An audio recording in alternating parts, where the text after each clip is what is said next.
Today, Senator Richard Blumenthal zeroed in on what should be a top priority for anyone seeking a high-level leadership role in our government: fiscal responsibility and accountability. During the questioning, Blumenthal laid out a clear record of financial mismanagement. Under Hegseth's leadership, Veterans for Freedom ran a deficit within a year, spending more than was raised and leaving the organization deeply in debt.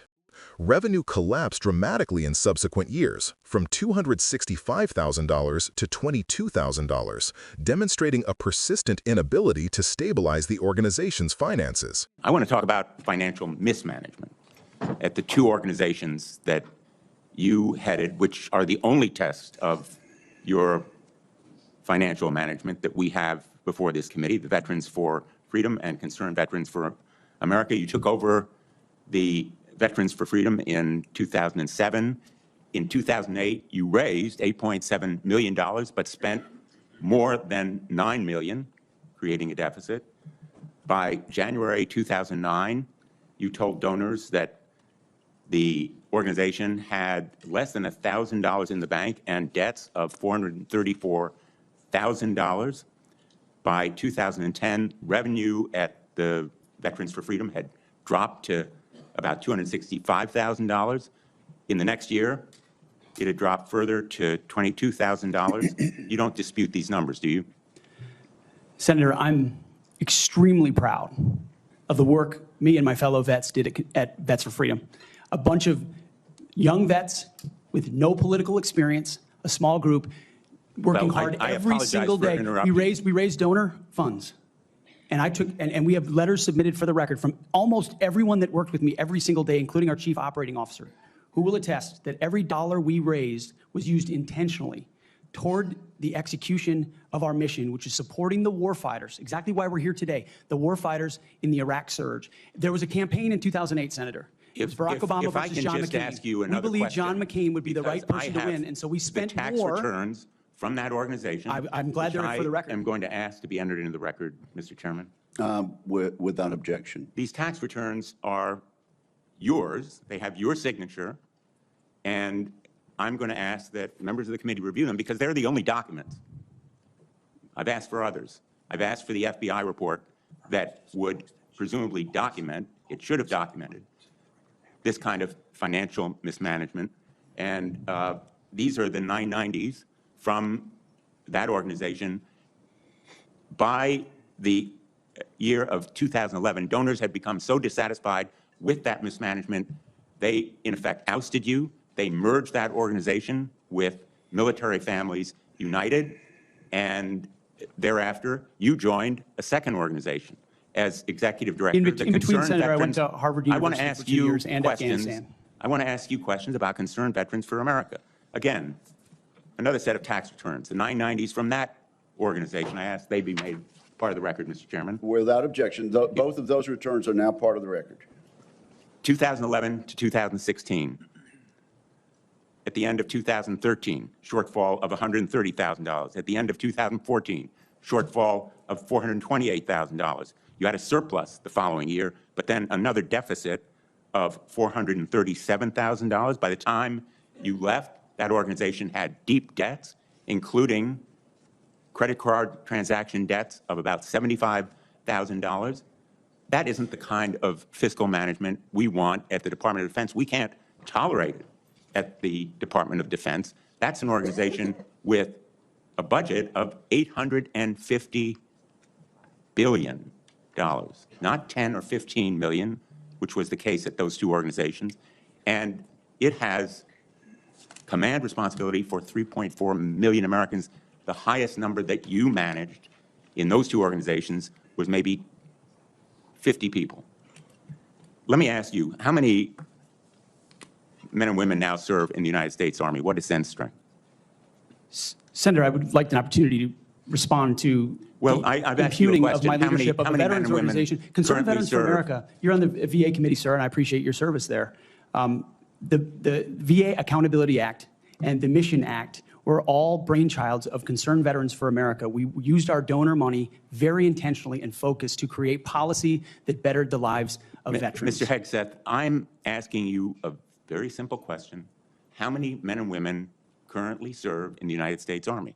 Senator, the United States Army, 450,000 on active duty, sir. And how many in the Navy? And the Navy is 425, sir. Well, it's 337 this year. How many in the Marine Corps? 175,000, sir. 172,300. Those numbers dwarf any experience you had by many multiples. I don't believe that you can tell this committee or the people of America that you are qualified to lead them. I would support you as the spokesperson for the Pentagon. I don't dispute your communication skills, but I believe that we are entitled to the facts here. I've asked for more documents. I assume you'd be willing to submit to an expanded FBI background check that interviews your colleagues, accountants, ex-wives, former spouses, sexual assault survivors, and others, and enable them to come forward. Senator, I'm not in charge of FBI background checks. But you would submit to it and support it. I'm not in charge of FBI background checks. Thank you. When donors became dissatisfied with the mismanagement, the organization merged with another group. At issue was Pete Hegseth's record managing veterans organizations, specifically Veterans for Freedom and Concerned Veterans for America.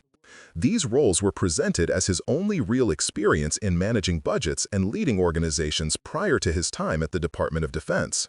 But the numbers tell a very different story. The story didn't end there. Hegseth moved on to lead Concerned Veterans for America, and a similar pattern emerged. Deficits reappeared in multiple years, and by the time he left, the organization carried significant debts, including unpaid credit card balances. These are not trivial issues. They are concrete examples that financial stewardship was not upheld, and they raise serious concerns about whether Hegseth could manage a federal department with a budget in the hundreds of billions and direct oversight of millions of Americans serving in uniform. Blumenthal's line of questioning underscored this point with stark clarity. The Department of Defense is exponentially larger and more complex than these small veterans organizations. It manages a budget of over $850 billion and has command responsibility for more than 3.4 million service members. Hegseth's experience managing a few dozen staff in small nonprofits simply does not compare. These are not rhetorical questions. These are matters of life and death, affecting national security and the safety of our men and women in uniform. Blumenthal pressed Hegseth on transparency, asking whether he would submit to an expanded FBI background check that includes interviews with former colleagues, accountants, and others who could provide insight into his past conduct. Hegseth's response was evasive, pointing to the FBI as the decision-maker, but in reality, leaders at the highest levels of government need to demonstrate willingness to full scrutiny. Accountability and transparency are not optional. They are fundamental to public trust, especially when managing national defense. For viewers trying to understand why this matters, it's simple. Fiscal responsibility is a prerequisite for leadership. Mismanagement in a $10 million organization is one thing. Mismanagement in an $850 billion government department with millions of personnel is entirely another. Blumenthal's questioning highlights a crucial lesson. Vetting leaders thoroughly isn't partisan, it's common sense, and it protects the integrity of our institutions. This exchange also serves as a reminder that leadership is about more than charisma or media presence. True leadership requires competence, responsibility, and the ability to make complex decisions under pressure. When those qualities are missing, the consequences extend far beyond organizational inefficiency. They can directly affect the lives of service members and the security of the nation. If you value accountability, transparency, and competence in the highest levels of government, this hearing should serve as a wake-up call. As Americans, we have a right to demand leaders who can handle the responsibility entrusted to them, not just tell compelling stories or perform well in the media spotlight.